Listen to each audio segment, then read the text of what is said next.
आज ठाणे जिल्ह्यातलं पहिलंच असं महाअधिवेशन आहे। ठाणे हाऊसिंग फेडरेशन आणि ठाणे जिल्हा सहकार विभागाने हे आयोजित केलं आहे। अशा प्रकारचं मोठ्या प्रमाणात अधिवेशन पहिल्यांदाच होत आहे। यामागचा उद्देश असा आहे, हाऊसिंग सोसायटीचे जे काही इश्यू आहेत, विषय आहेत, जे शासनाकडून आपल्याला करून घ्यायचे आहेत, ते विषय या अधिवेशनाच्या माध्यमातून शासनापर्यंत पोहोचवले जातील। वेगवेगळ्या विषयाचे ठराव गृहनिर्माण संस्थांच्या प्रतिनिधींकडून केले जातील आणि ते शासनापर्यंत पोहोचवले जातील। याबरोबर आपण प्रदर्शन ठेवलं आहे ते अशासाठी गृहनिर्माण संस्थांना उपयुक्त असणाऱ्या सर्व गोष्टींचे स्टॉल आहेत।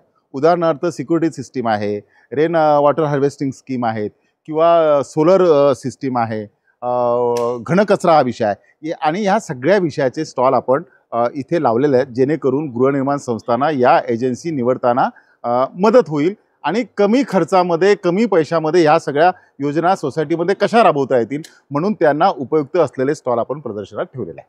डीम कन्व्हेन्सचा प्रश्न फार मोठ्या प्रमाणात आहे काय बिल्डिंगच्या समोर, त्या संदर्भात आपला काय विषय असणार आहे? डीम कन्व्हेन्स आता खरं म्हणजे सुरुवातीला 30 प्रकारचे कागदपत्र लागत होते, आता आपण ते 7 वर आणून ठेवलेत। ही प्रक्रिया फार कठीण नाही आहे, पण ती लोकांना कठीण वाटते। याचं कारण या योजनेला दलालांनी लावलेलं काय म्हणतात ते तीट असं म्हणता येईल।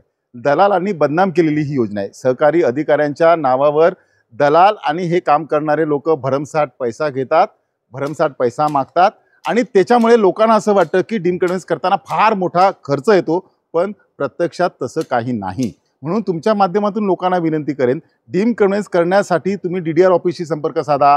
तुम्हाला अडचण असेल तर ठाणे हाऊसिंग फेडरेशनशी संपर्क साधा।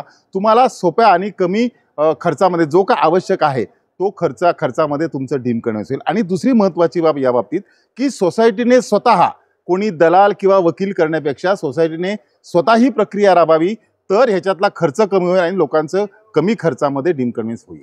40 वर्ष बिल्डिंग झालेले आहेत, पुनर्वसनाचा मोठा प्रश्न निर्माण झालेला आहे, त्या संदर्भात काय असेल?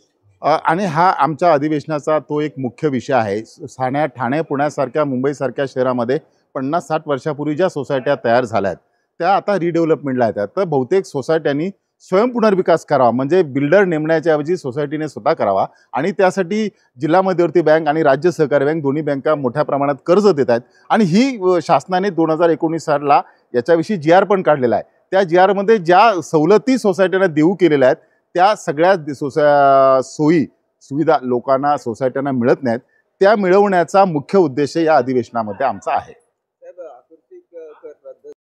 ठाणे हाऊसिंग फेडरेशनने जनहित याचिका उच्च न्यायालयात दाखल केली होती, तो आधार घेऊन शासनाने तो रद्द केलाय। आता आमचं म्हणणं एवढंच असेल अकृषी कराबद्दल, 2014 ते 2024 या कालावधीमध्ये कर वसुलीला स्थगिती होती। आता तो लोकांनी जो थकबाकी शासनाने मागू नये ती रद्द करावी, याच्यासाठी आमचा पाठपुरावा असेल।